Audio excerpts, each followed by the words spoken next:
Welcome to Untold Journey. My name is Mary Kiork and I'm your host. Today our guest is Mehdi El Anak. He is a chartered financial analyst as well as a real estate entrepreneur. Thank you for joining us, Mehdi. Thank you, Mary. So first, can you tell us a little bit just about your background? You immigrated here from Morocco. Can you tell us about your educational background and how you immigrated to Canada and also your educational background here? Perfect. So I came in Canada in 2000 as a foreigner student. I studied first of all at the University of Montreal. Then I had a degree in finance engineering at HEC Montreal. Then I prepared my CFA and I got my CFA, which is like a certification from United States. For my background, I worked for big companies over in Canada as Imperial Tobacco, Cisco Canada, Cisco Food. So those are the big companies I worked for before as an accountant. And you said you came here as a foreign student, so you applied for a study permit.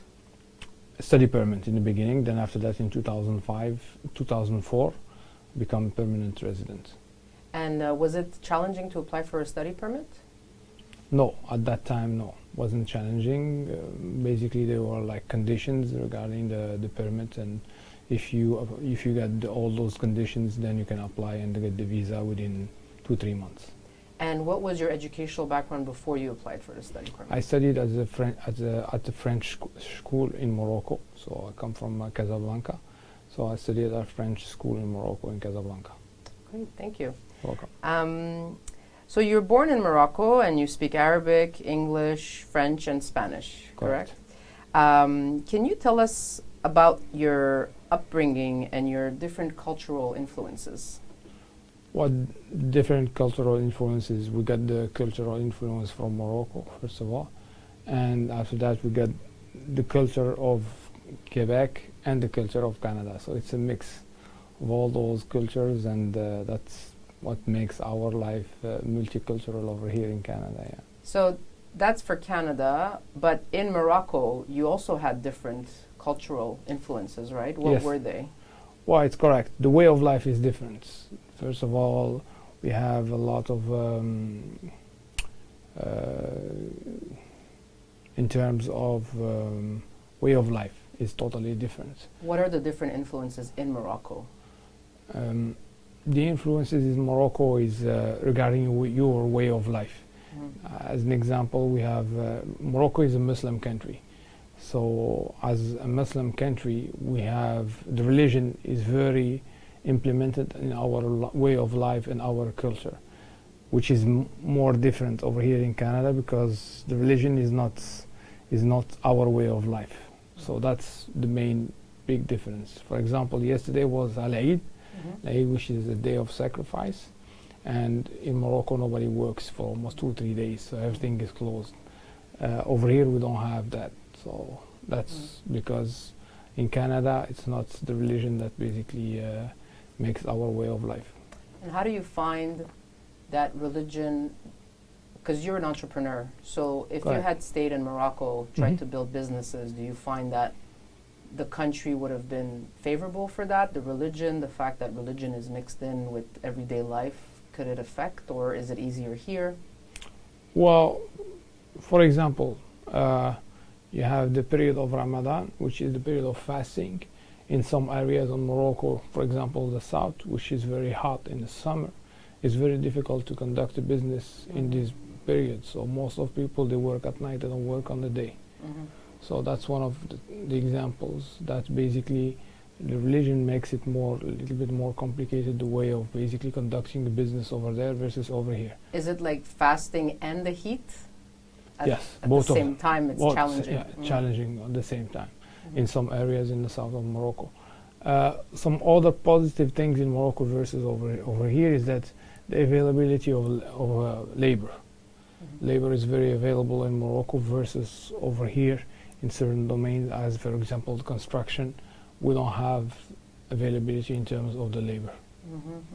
So I find it interesting, you know how now, I'm sure you've heard, fasting has become the big thing, you know, Correct, in yes. diet cultures. Yes. And I wonder if the Muslim community feels kind of like we've been doing this for forever, you know, like. Well, the objective of fasting in the religion of It's not to lose Islam, weight, it's obviously. not to lose weight, to feel basically the pain of the people that they don't have the money, basically to eat every day. And do you fast? Do you do Ramadan? Before, yes. Now Yeah. I don't do it for medical reasons. And there's also Spanish. You grew up Correct. in an area Yes. in Morocco. You're fluent in Spanish. Correct. Can you tell us a little bit about that? Well, technically in Morocco there is two areas, on the north and on the south. Most of the people, they speak Arabic and Spanish, because before Spain was over in the north of Morocco and the south of Morocco. But there is a lot of people in Morocco that they speak French, English and Spanish. So growing up at home, you were speaking which language? It's Arabic. And when did the Spanish come in? Spanish is at school, and I had some courses done at the consulate of Spain in Morocco, in Casablanca.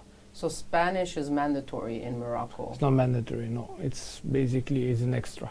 Okay, so if you go to a certain school, they might have that as an extra that you Correct. choose. Correct, Okay. yes. And French, did you know French before you came to Quebec? Yes, Where did you learn French? at the French school. So you went to a French school Yes, that had Spanish classes, correct. and at home you had Arabic. Correct. And we have Arabic too in the French schools too. Okay. So it's so interesting because I went to an Armenian school here in elementary school, and most classes were in Armenian and French, or where classes were in French actually, and there was a lot of Armenian classes. There was English classes, and at home I spoke Armenian. And I love that. I love being able to speak so many different languages. And when I went to high school, it was a French school, but Spanish was mandatory. So I wouldn't say I'm fluent in Spanish, but I can understand. If I practice it, it comes back. I just find it such a richness to know Yes. so many languages. So how do you find knowing so many languages has impacted your life, your career?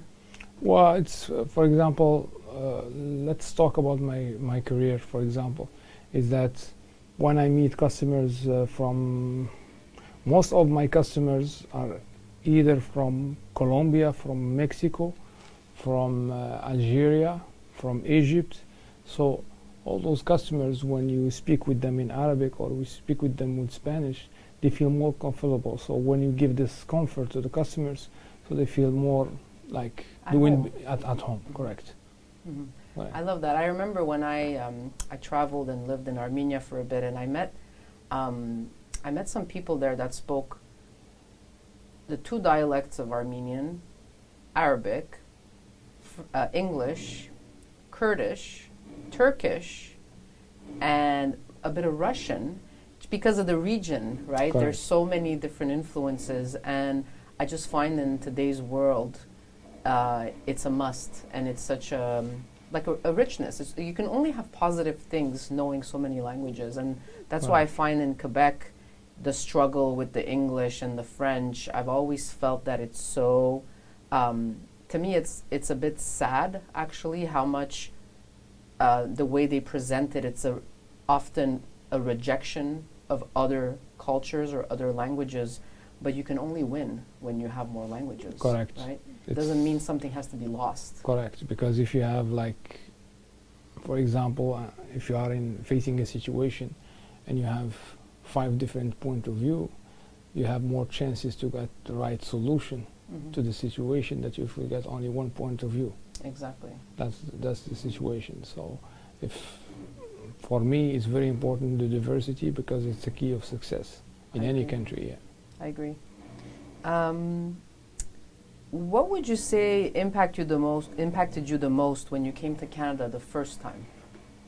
Well, that's for sure the weather, because I Mhm. come from a country, it's 300 days, it's sunny 300 days. 300 days uh, sunny. Yeah, per year, and There's no snow in Morocco, right? there is snow in some areas in the mountains, but all the rest is about 300 days of sun and 20 degrees and up all the year. So when you come over here, first year it was like minus 40 degrees for almost 15 days. I find it difficult the first year. Did you as come a with student. a jacket? Did you come in December, November? When No, it was September. Okay, it was starting to get cold. Correct, yeah. Was it like a big shock? In the beginning, yeah. Big shock. You come young in this country only by myself, and then you're facing that the weather conditions, then it's a little bit difficult, Yes. yeah.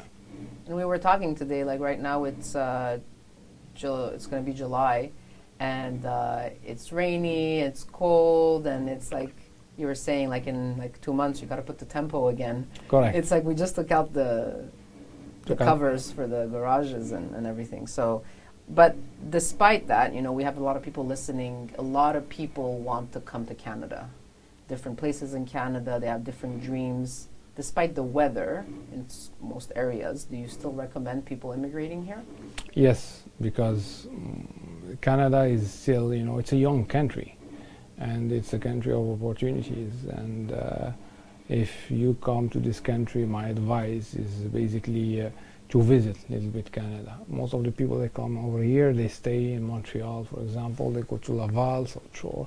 But the opportunities, you have the opportunities and the fact that it's easier to be an entrepreneur in Canada versus any other country, because the government, there is a support from the provincial and the federal government regarding the entrepreneurship.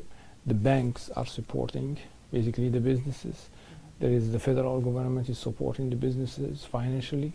And if you go, for example, a little bit outside these big cities, there's more opportunities over there. So my advice is that to see, instead, most of the immigrants, when they come over here to Canada, are looking for a job.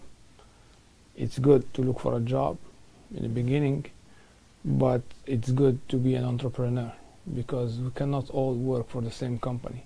We need to have, and the diversity and small companies in Quebec and in Canada are going to grow and then become big companies. Not that everybody comes over here in Quebec or in Canada. Everybody wants to work in big companies.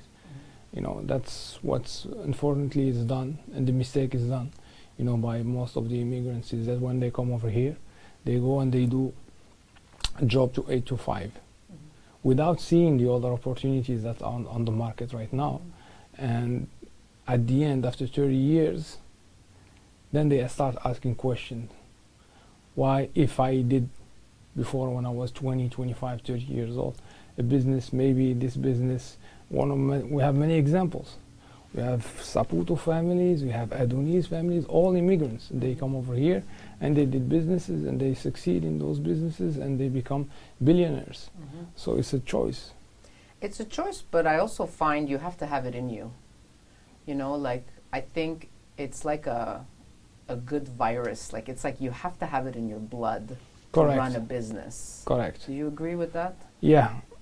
If you need to like the challenges, You have to self-motivate yourself. Correct. Right? You have to be willing to take risks. Correct. But what you're saying is, in this country, the opportunity is there if you have those two things and you decide to move And the forward. limit is the sky. That's the limit. And the opportunities are there. I mean, if in this country, what we need people to work. The money is not a problem. You can find the money right and left from the federal government, provincial government, from the banks. They're going to help you. You just need to have the good idea and to work hard. Do you work hard? No pain, no gain. How many hours a week do you work, would you say? 70 hours a week. 70 hours. Correct, yes. And you enjoy it? Yes. So I enjoy it. I can have sometimes, for example, 2 weeks ago, I had one customer came to see me and started the meeting on the boardroom at 8 o'clock in the morning. We finished at 11. 11 p.m.? Yes. Oh, wow. Same customer. And then after that, we finished. My basically joy, the fact is basically I make the customer happy. That's my objective. So when you like whatever you do, you succeed. Do you find by moving to Canada, you were given opportunities here you would not have had in Morocco? There is, yes, some opportunities, that basically we have over here versus Morocco. We don't have the bureaucracy of Morocco. The access for the funds is easier here versus Morocco.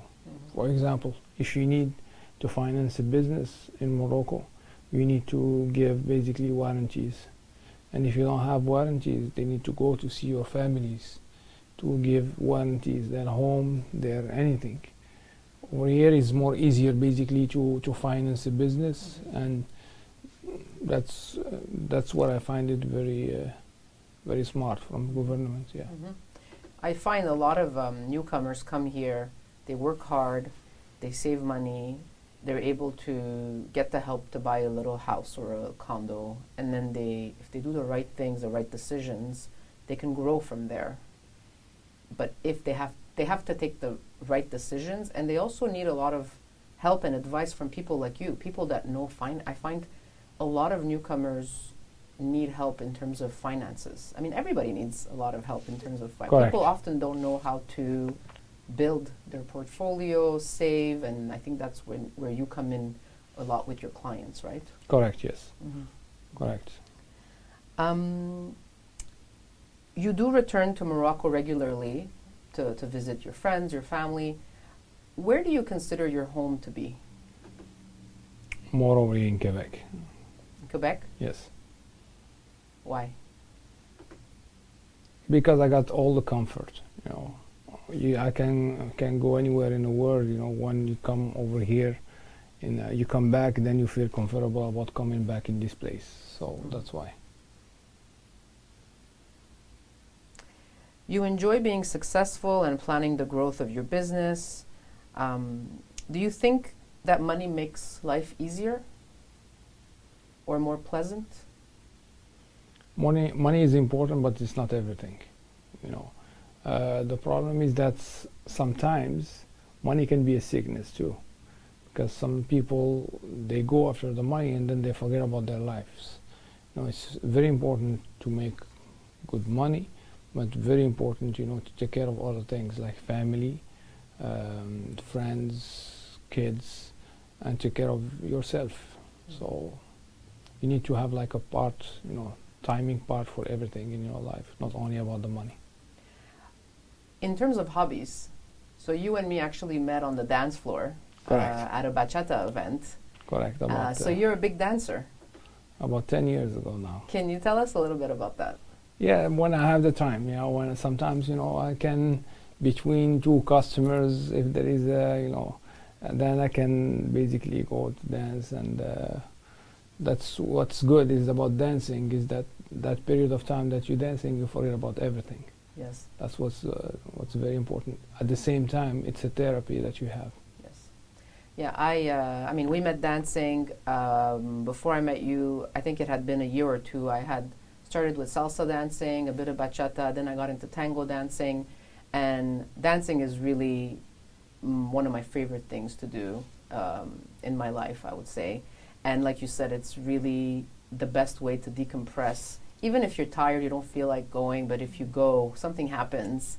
And it's just, if you love music, if you love moving, also if you're a social person, you got to be a social person to go. And when we say dancing, it's not dancing like going in a club and just moving. It's really specific steps. Like you have to learn to dance. It's a skill. Can you tell us a little bit about, because I look at you, you're an entrepreneur, you're a business guy, but you have this other side of you that knows how to dance. Correct. Salsa, bachata, different dances. How did you get into it? Well, I got into it with a couple of friends. In the beginning, they told me, look, why don't you try in the beginning the salsa dancing? So I started with Puerto Rican salsa. I took a couple of courses with French teachers from Paris. Then after that, I started doing basically the congresses. So we did a lot of congresses all over Europe, in US, Washington, New York City, Miami. Then you learn, because you meet teachers from all over the world, and you learn basically new things. That's the way it is. And would you say Montreal is a great place to dance? Yes, you can dance every day. Every day? Every day, yeah. Every day there is a place where you can dance. That's what's good about Montreal. Yes, you can dance salsa, bachata, tango, often in the afternoons. In the summertime, you have it in the parks. Correct. So I find it's a great place to have that work-life balance if you're dancing.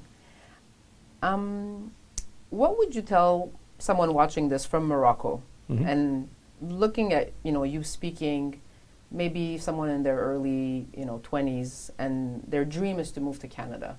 What would you tell them? My advice is that when you come over here in Canada, I usually, in all my life, I was, doing the other way, that what other people were doing. So I was the 1% that's going against the flow of all the 99%. So a lot of people, they come over here, okay? For example, my real estate investments, 80% is done outside the outskirts, outside the cities. The regions of Quebec. Correct. The regions of Quebec are more interesting in terms of way of life, cost of life, and sometimes the revenues are even higher than if you come over here. So my advice is that if you decide to come to Montreal, for example, maybe you need to take the time to go and look for outside the cities. Some cities like Quebec City is a beautiful city to live in. The housing is cheaper than Montreal, so you can have a house there half a price of Montreal and for almost the same salary. And the way of life is much better than Montreal or Toronto or Vancouver. So it's like you have to think outside the box. Correct. Do something different that Correct. stands out. Correct. Even if the other people, they are looking at you and they're telling you, oh, it's not the way that everybody does, but maybe it's the right way. And when you decided to come to Canada, earlier you said you applied for a study permit. How did you do your research? Did you hire someone? At the time, I've been doing immigration law since 2008. You applied for your study permit, it was 2004. No, my study permit I applied in 1999. Yeah. So how did you come about understanding what to do, how to apply? I visited in vacations in 96 in Quebec.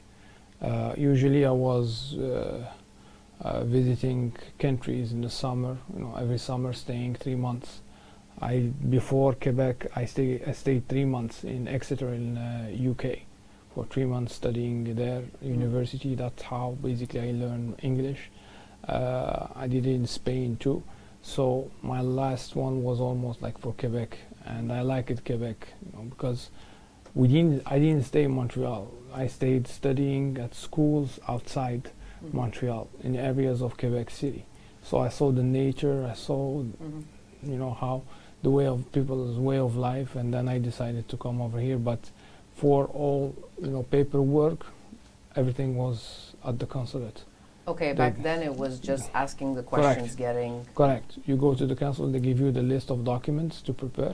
You prepare those documents, you bring them to the consulate, you deposit. Then after that, 2-3 months, you come and check your visa. Now it's a little bit different. Obviously, you have some experience with other immigration applications. It's not... Correct. My parents, when they talk to me about how they came here, I'm always fascinated because it's something like, we just gave a paper and then we left communist Russia, and then, I don't know, a year later we became citizens, and there's no internet, there's no... so now things are very different. Correct. What would you... you're living a successful life in Canada, but I'm sure you still have a lot of challenges here. Correct, yes. What would you say those challenges are in terms of your business life? In terms of business life, one of the challenges that I have is growing. For example, I have every day, because I'm very, very,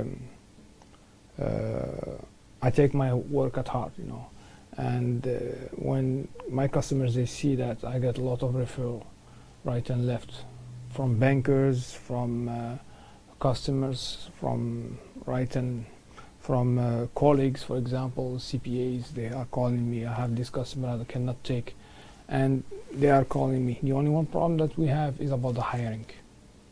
Hiring, correct. The labor shortage. That's it. That's our challenge, because the labor is very is a big issue right now in the market. So that's doesn't allow us to grow. Take customers for that has like 300, 400, 500 employees, because I don't have the help I need basically to take those customers.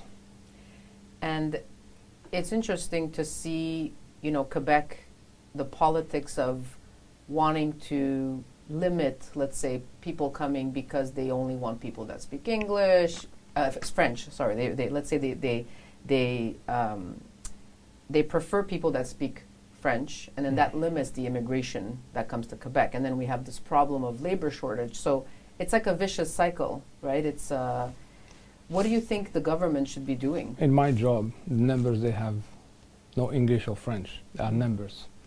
So in this case, somebody that speaks English or somebody that speaks French, for me it doesn't matter. Most important thing that the job is done correctly. But for the moment right now in the market, we cannot find people that does the job correctly. Do you ever find you have to hire somebody from outside or employ somebody that lives outside? If basically, the problem is that if basically it's going to continue, we will have no choice than outsourcing outside in some countries. And that's not good for the economy It's here. not good because the money goes out. Instead of going basically to a salary or a payroll over here, it's going to go out to India, it's going to go out to other countries that are cheaper in terms of the labor, and they are giving almost the same quality of work as somebody basically staying with you at the office. So the labor shortage here right now it's very palpable. Yes. When we go when we go out to eat, sometimes we notice there'll be like a row of restaurants, and in front there's a sign that says, "You can't sit. It's only takeout. There's no staff." Yeah. Lineups everywhere. yeah. In Quebec and other provinces too. I went to Niagara Falls with my family recently, and we went to a restaurant and we waited 4 hours for the food. Yes. It would come in short amount of. It was really like fascinating. I've never had that kind of experience, and you don't want to get upset with the staff because it's not their fault. They're just trying their best. It's really a big problem here. That's why it's so important that Canada opens its doors and immigrants come and move here. Correct. We need to have, first of all, qualified immigrants. And we need a lot of immigrants to come over here because there is a lot of work, but there is no labor. And for examples, there is a lot of motels, hotels over here in Quebec right now. They are turning to rent the rooms in a monthly basis. Because Why? people can't afford the housing. The housing, first of all, to cover in terms of the housing, and second of all, because there is a shortage in terms of labor to work in the hotels or motels, so they cannot supply. So it's kind of a problem. It's affecting everybody.